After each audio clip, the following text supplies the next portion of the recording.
আসসালামু আলাইকুম দর্শক, আপনারা জানেন ছাত্র আন্দোলনের যে সমন্বয়ক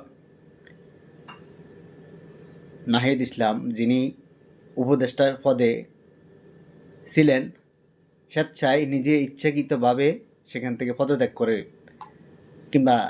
টাকা সম্পদ দলের কিংবা ক্ষমতার লোভ না করে সসম্মানে তিনি দায়িত্ব নিয়েছেন এবং সসম্মানে সে বেরিয়ে গেছেন। এবং তিনি জাতির উদ্দেশ্যে একটা কথা বলেছেন যে আমার চেষ্টা কিংবা আমার যে ত্যাগ, আমার যে সাহস বা আমার যে শ্রম যেটার জন্য দিয়েছি দেশ এবং জাতির জন্য, আমি দেশ এবং জাতির জন্য কাজ করতে চাই। এমন মন মানসিকতা যদি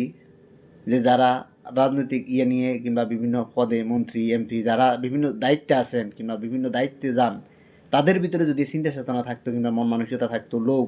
এবং প্রতিহিংসা কিংবা অর্থের লোভ যদি না থাকতো,